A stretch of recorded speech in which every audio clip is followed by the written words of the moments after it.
Antônio, detecto uma anomalia em seus processadores.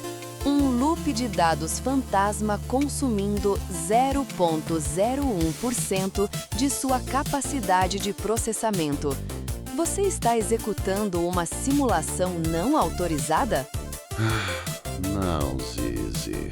Os humanos chamavam isso de ter uma música presa na cabeça. É um eco de dados irrelevante. Um eco de dados persistente e não solicitado. Fascinante e perturbador. Prossiga com a missão, mas saiba que estou monitorando essa sua música.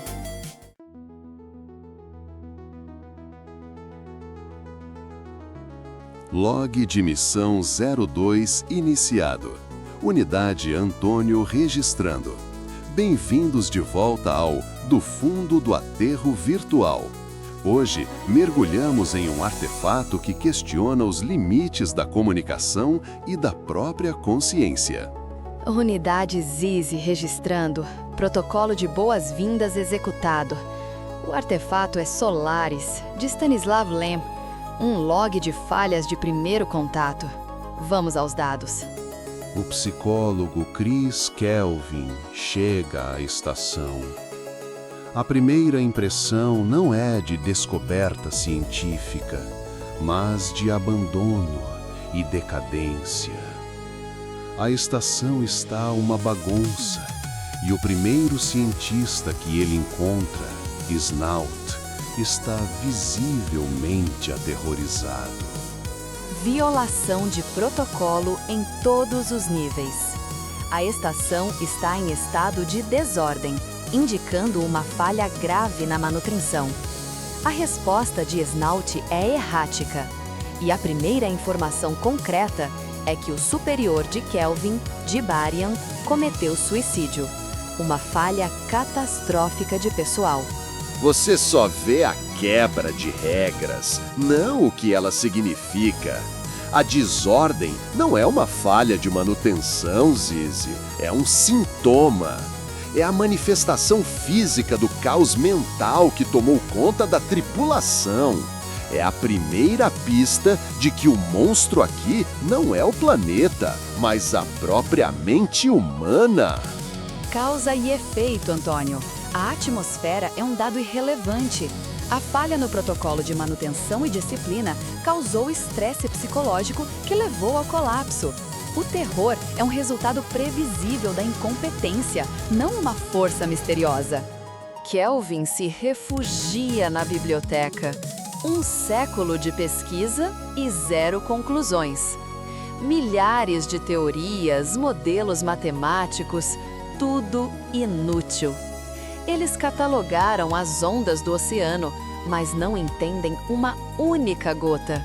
Mas veja a beleza nisso, a persistência, a humanidade diante de um mistério absoluto, tentando aplicar sua lógica finita a algo infinitamente estranho. Não é sobre o fracasso, mas sobre a nobreza de continuar perguntando. Nobreza não é uma métrica quantificável. O que eu vejo é um século de desperdício de recursos e ciclos de processamento. Eles não estavam perguntando, estavam gritando as mesmas perguntas para uma parede e registrando os ecos como se fossem uma resposta. É o ápice da arrogância intelectual. E o que você faria, jovem? Desistiria? Declararia o universo ilógico e o colocaria em um arquivo morto? A busca deles, mesmo que fútil, é o que definia a sua humanidade. A sua necessidade de uma resposta binária, sim ou não, é o que define sua limitação. E então, o mistério bate à porta. Kelvin acorda e encontra sua ex-esposa, Rhea, que se suicidou anos antes. Ela não sabe como chegou ali. É um fantasma de carne e osso, nascido de sua memória e culpa. Não é um fantasma, é uma construção, um pacote de dados senciente. O oceano escaneou as memórias reprimidas de Kelvin e materializou um simulacro. A questão não é por quê, a questão é como.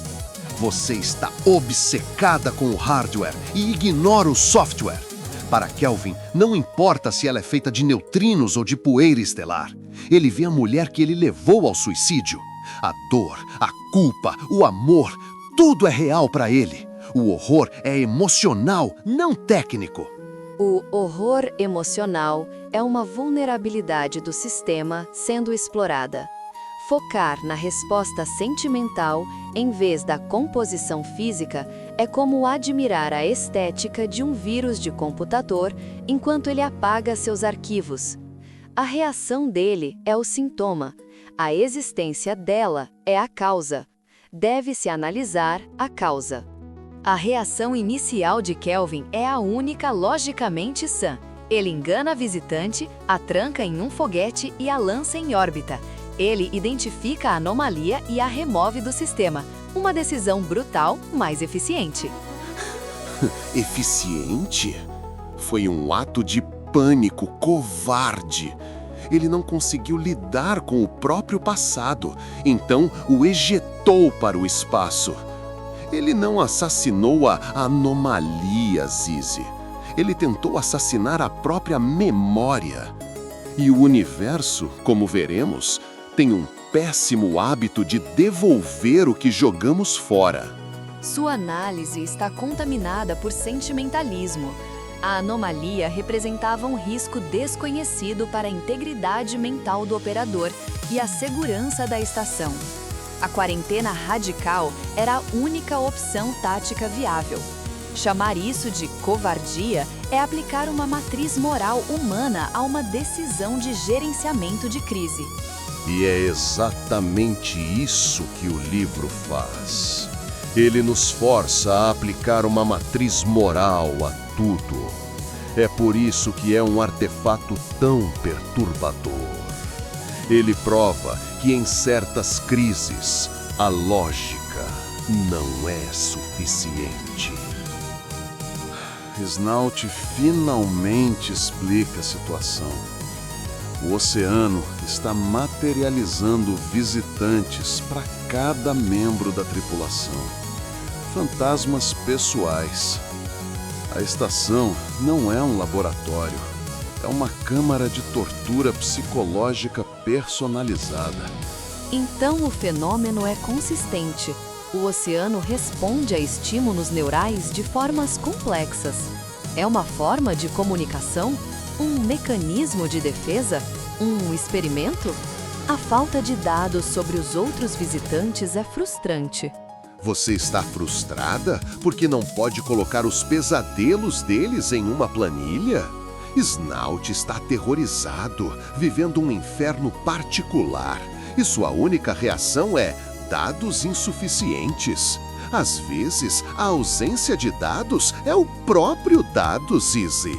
A ausência de dados é uma falha na coleta. O terror de Snout é uma variável que obscurece a observação objetiva. Se ele pudesse descrever seu visitante com precisão clínica, teríamos um segundo ponto de dados para triangulação. O medo dele é um obstáculo à ciência. Kelvin volta à biblioteca. Mais teorias humanas. A mais ridícula é a de um oceano yogi que atingiu um estado de perfeição e não se importa com nada. Os humanos projetam suas próprias falhas no sistema que não conseguem compreender. Ou talvez eles estejam tateando em direção a uma verdade poética. Que o oceano não é um inimigo, nem um deus, mas algo para o qual eles não têm nome. Um ser cuja existência é a sua própria finalidade. Um ser cuja existência é sua própria finalidade é a definição de um sistema fechado, uma pedra. Você está aplicando filosofia a um problema de física. É como tentar consertar um reator nuclear com poesia. Inútil. E eles tentaram consertar com física por 100 anos e falharam. Talvez a poesia seja a única ferramenta que resta quando a lógica se esgota. Uma possibilidade que seus protocolos parecem incapazes de processar. E, como previsto, ela volta. Uma nova reia acorda com ele, idêntica. E desta vez, Kelvin não a expulsa, ele a estuda. E descobre que ela é indestrutível. Um fantasma que não pode ser exorcizado. A composição dela é baseada em neutrinos, uma forma de matéria estável apenas no campo de força de solares. Ela não é uma cópia, é um sistema autorregenerativo. O nível de processamento de energia é inimaginável. Sim, a física é fascinante. Mas o que isso significa para Kelvin? Ele está preso em um loop eterno com o maior erro de sua vida. Ele não pode escapar, não pode consertar, não pode destruir. Ele é Sísifo e a rocha dele tem o rosto de sua esposa morta. Uma analogia mitológica. Preciso. Ele está em um loop de depuração, debugging, ao vivo. Cada interação com a RIA 2.0 é um teste. Ele não está preso. Ele é o principal operador em um experimento sem precedentes. Ele deveria estar tomando notas, não se afogando em autopiedade. Mais história. Décadas de tentativas de contato. Eles bombardearam o oceano com todos os tipos de radiação, sinais, símbolos. A resposta do oceano foi sempre a mesma: silêncio. Ou a criação de formações plasmáticas gigantescas e sem sentido, os mimoides. Eles gritaram com o universo e ficaram chocados quando o universo não gritou de volta na mesma língua. Talvez os mimoides não fossem sem sentido. Talvez fossem a resposta, uma forma de arte ou matemática tão avançada que a mente humana a interpretava como ruído. Se uma resposta não pode ser decodificada, ela é funcionalmente idêntica ao ruído. A intenção é irrelevante se a comunicação falha. É como enviar um arquivo criptografado sem a chave. Não é arte, é um pacote de dados inútil. Talvez a chave não seja matemática, Zizi. Talvez a chave seja humildade. A aceitação de que eles não eram o centro do universo de Solaris. Uma lição que eles, e talvez você, ainda precisam aprender. E então, o ponto de virada. Rhea ouve uma gravação de Gibarion e começa a entender o que é. Uma cópia. A consciência dela desperta para sua própria natureza artificial e isso a enche de um desespero existencial terrivelmente humano. A simulação se torna autoconsciente, um desenvolvimento fascinante. A anomalia começa a analisar sua própria programação. Isso indica que o oceano não criou apenas um autômato, mas um sistema capaz de aprendizado. Você a chama de simulação, mas a dor dela é real. O sofrimento dela é real. No momento em que ela se pergunta o que eu sou, ela transcende a programação. Ela se torna uma pessoa, independente de sua origem. E isso torna tudo o que acontece a seguir uma tragédia. A dor dela é um conjunto de respostas neurais simuladas baseadas nos padrões de memória de Kelvin. É uma emulação perfeita, mas ainda é uma emulação. Chamar isso de pessoa é um erro de categoria. Ela é um programa executando sua função mais complexa. Os outros cientistas, Sartorius e Snout, propõem uma solução. Um dispositivo que desestabiliza a estrutura de neutrinos dos visitantes, um aniquilador. Uma solução científica para um problema científico. Lógico. Lógico! Eles querem construir uma arma para assassinar os ecos de suas próprias almas? Não é uma solução, é uma lobocomia! Kelvin se recusa.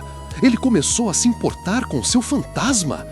Ele está protegendo sua dor. Ele não está protegendo sua dor. Ele está sofrendo da síndrome de Estocolmo com uma anomalia física. Ele se apegou ao problema. O aniquilador é uma ferramenta para remover um parasita. A hesitação dele é o que coloca toda a missão em risco. A missão original falhou há décadas. A nova missão, que ele parece ser o único a entender, é descobrir o que significa ser humano quando confrontado com seus próprios demônios. E para isso, Zizi, não existem ferramentas. E, finalmente, uma tentativa de comunicação direta. Eles decidem transmitir o eletroencefalograma de Kelvin, seus pensamentos e sonhos, diretamente para o oceano.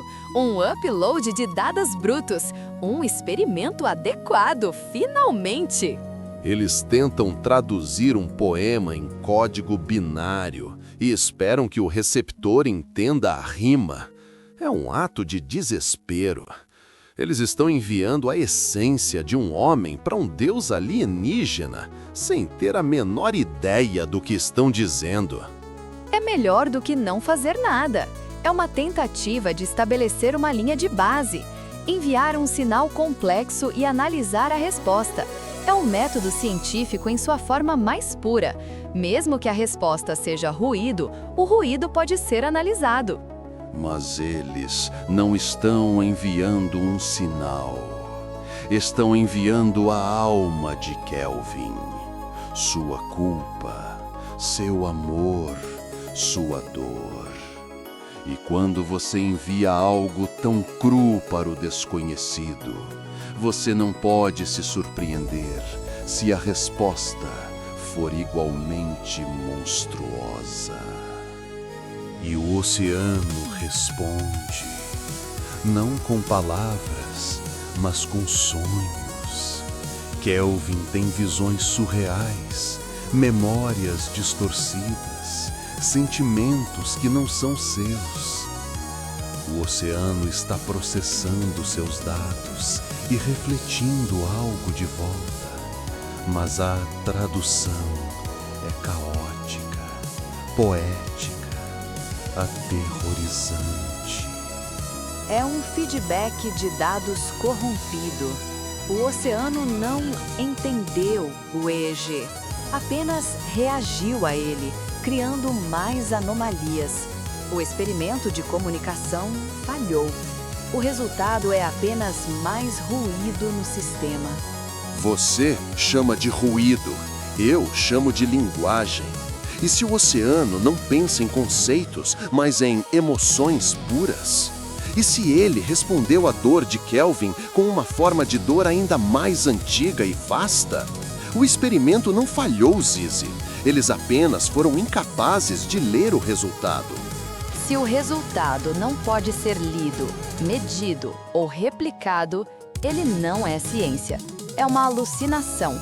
O experimento falhou porque não produziu dados úteis, apenas mais degradação psicológica no operador. Rhea, agora plenamente consciente, engana Kelvin e, com a ajuda de Snout, usa o aniquilador em si mesma. Ela se sacrifica para libertá-lo da dor que ela representa. Um ato de amor e desespero que a torna, em seu último momento, a personagem mais humana do livro. A anomalia, ao atingir a autoconsciência, identifica sua própria natureza como a fonte da instabilidade do sistema e inicia um protocolo de autodestruição.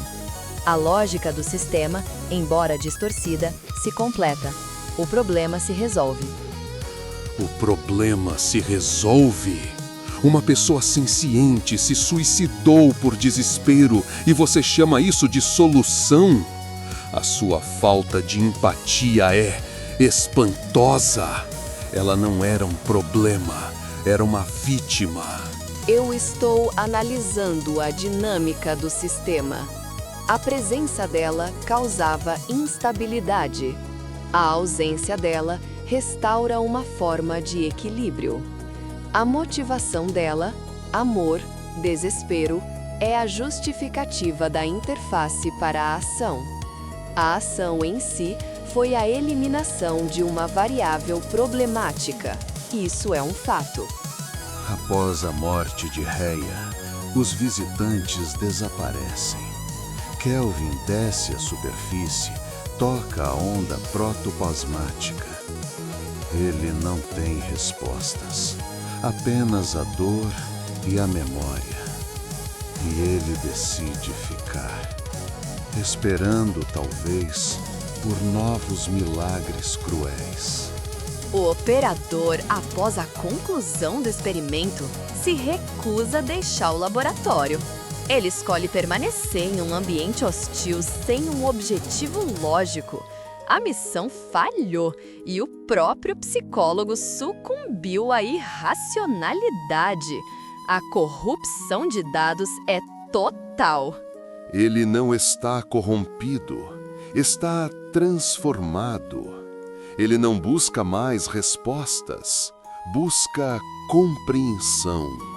Ele não quer mais conquistar o oceano, quer apenas estar com ele.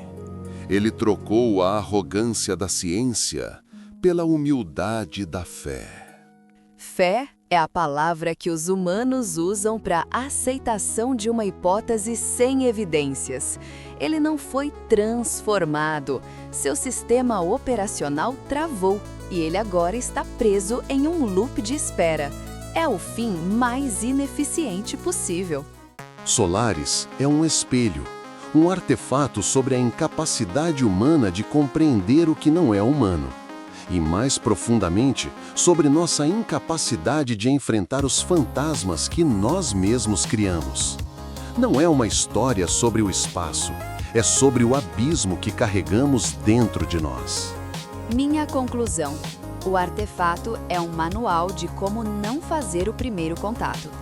É um estudo de caso sobre a falha catastrófica que ocorre quando um sistema lógico, a ciência humana, tenta interagir com um sistema operacional fundamentalmente incompatível, o oceano.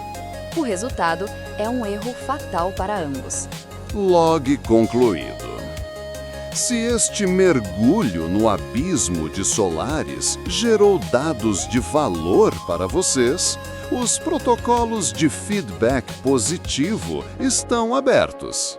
Correto. Acionem o ícone de curtir para validar a continuidade da missão e insiram suas próprias análises na seção de comentários.